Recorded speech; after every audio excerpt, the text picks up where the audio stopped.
বিৰোধী একত্ৰিত হৈ থাকিব, মিত্ৰতাৰে 2024 আগবাঢ়িব, আসন ভাগ বাটোৱাৰা আগতীয়াকৈ হ'লে ভাল, এই কথা অখিল গগৈয়ে, ৰাইজৰ দলৰ সভাপতি তথা শিৱসাগৰ সমষ্টিৰ বিধায়ক অখিল গগৈয়ে আগবঢ়াইছে সেই বক্তব্য। যে কংগ্ৰেছ, ৰাইজৰ দল, অসম জাতীয় পৰিষদ, CPI, CPM, CPIML, আমাৰ এই দলবিলাকৰ মাজত ইতিমধ্যে আমি একেলগতে ইলেকশ্যন খেলিবৰ কাৰণে ইতিমধ্যে সিদ্ধান্ত গ্ৰহণ কৰিছোঁ। কেৱল আমি এটাই কথা কৈ আছোঁ যে যিমান সোনকালে পাৰি সিমান সোনকালে আপোনাৰ যদি সেই ছিট বিতৰণখিনি হৈ যায় তেতিয়াহ'লে আমাৰ সকলোৰে কাৰণে বেছি ভাল হয়। বেলেগ কথা একো নাই, মানে আমি আপোনালোকে খাটাং থাকিব পাৰে আৰু ইতিমধ্যে আনুষ্ঠানিকভাৱে আমি সকলোৱে ঘোষণা কৰি দিছোঁ যে আমি বিৰোধী দলবিলাকে একেলগতে ইলেকশ্যন খেলিম। তাত কোনো সন্দেহ ৰখাৰ কোনো অৱকাশেই নাই।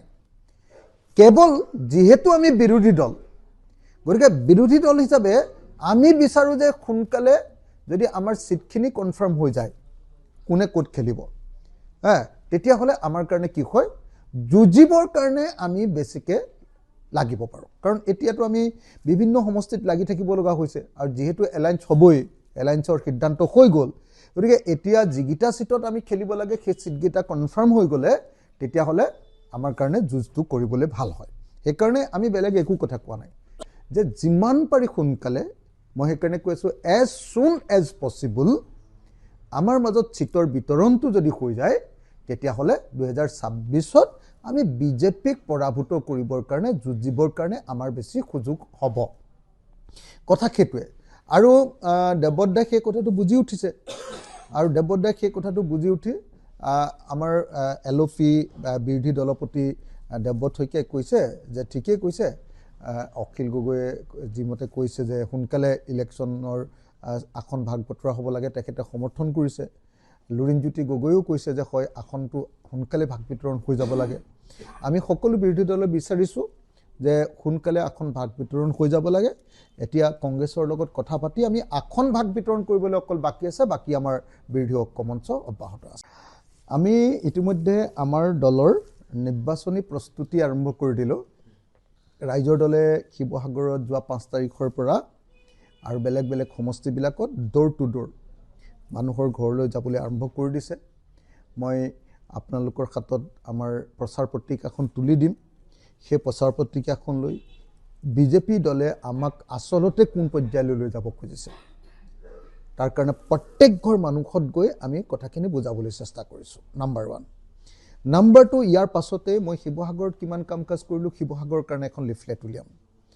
আৰু নাম্বাৰ 3, য'ত য'ত আমাৰ আগতে জিকি থকা নাই, মইহে যিহেতু এজন MLA আছিলোঁ, বাকী য'ত আমাৰ কেণ্ডিডেট মানে আছে কিন্তু যোৱাবাৰ MLA নাছিলে, তাত আমি আমাৰ চৰকাৰ আহিলে 2026 চনত যদি আমি আনৰ লগত লগ লাগি চৰকাৰ গঠন কৰোঁ বা কেতিয়াবা যদি আমি ভৱিষ্যতে অকলে চৰকাৰ গঠন কৰিব পাৰোঁ, তেতিয়াহ'লে আমিনো কি কৰিম, তাৰ গেৰাণ্টি কাৰ্ড, তাৰ ইস্তাহাৰ এইবিলাক আমি ছপা কৰি মানুহৰ মাজলৈ যাবলৈ আৰম্ভ কৰিছোঁ। আপোনালোকক মই নিশ্চিন্ত কৰি এটা কথা ক'ব খুজিছোঁ যে 2021ত আছিলোঁ আমি এজন বিধায়ক, ৰাইজৰ দলে এইবাৰ এজন নহয় ডাবল ডিজিটত বিধায়ক জিকিব।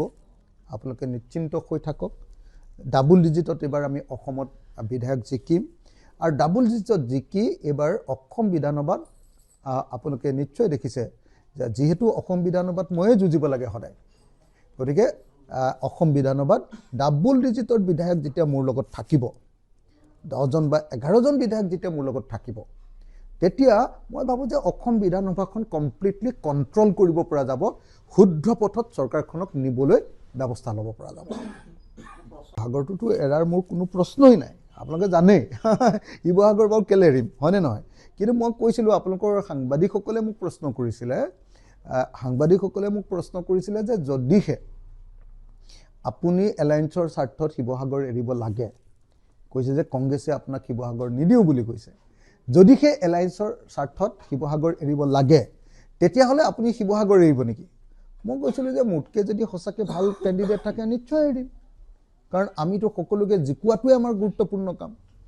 এতিয়া আপোনালোকে মোক কওক যে শিৱসাগৰত মোতকৈ ভাল কিবা কেণ্ডিডেট আছে নেকি? আপোনালোকতো সাংবাদিক, চবৰ কথা জানে, যদি আছে তেতিয়াহ'লে মই এৰি দিম, নহয় জানো? ছাৰ হে এই কথাটো বুজি পাব লাগিব মানুহবিলাকে মই শিৱসাগৰ এৰিম বুলি কোৱা নাই মই যেতিয়া সাংবাদিকে সুধিছে যে আপুনি শিৱসাগৰত খেলিবনে নাই মই কৈছোঁ খেলিম তেখেতসকলে সুধিছে যে নহয় শিৱসাগৰত কংগ্ৰেছে আপোনালোকক এৰি নিদিওঁ বুলি কৈছে মই কৈছোঁ যে যদি মোতকৈ ভাল কেণ্ডিডেট আছে তেতিয়াহ'লে কোনো আপত্তি নাই এতিয়া সেইটোকে যেতিয়া ডাঙৰ ঢোল বজাই দিয়ে শিৱসাগৰত অখিল গগৈ নেখেলে কৈ দিয়ে তেতিয়াহ'লে মইতো কি কৰিম কওক হে মই যুক্তিৰ খাতিৰত কথাটো কৈছোঁ মানে শইকীয়া দাদাই একদম অনবৰতে কৈ আছে যে এলায়েন্স হ'ব লাগিব দেৱব্ৰত শইকীয়া দাদাই এইটো কথাও কৈ আছে যে এলায়েন্স হোৱাই নহয় অতি সোনকালে তাৎক্ষণিকভাৱে চিটৰ বিতৰণ হৈ যাব লাগে এইটো কথা কৈছে যিটো কথা তেওঁলোকৰ সভাপতিয়ে এতিয়ালৈকে কোৱা নাই সেইটো দেৱব্ৰত শইকীয়াই কৈছে যে অতি সোনকালে আমাৰ চিটৰ বিতৰণখিনি শেষ কৰি দিব লাগে সেইটো কথা লুৰিণজ্যোতি গগৈয়ে কৈছে সেইটো কথা অখিল গগৈয়ে কৈ আছে যে অতি সোনকালে চিটৰ বিতৰণ কৰি আমাৰ এলায়েন্সটো কমপ্লিট কৰি দিব লাগে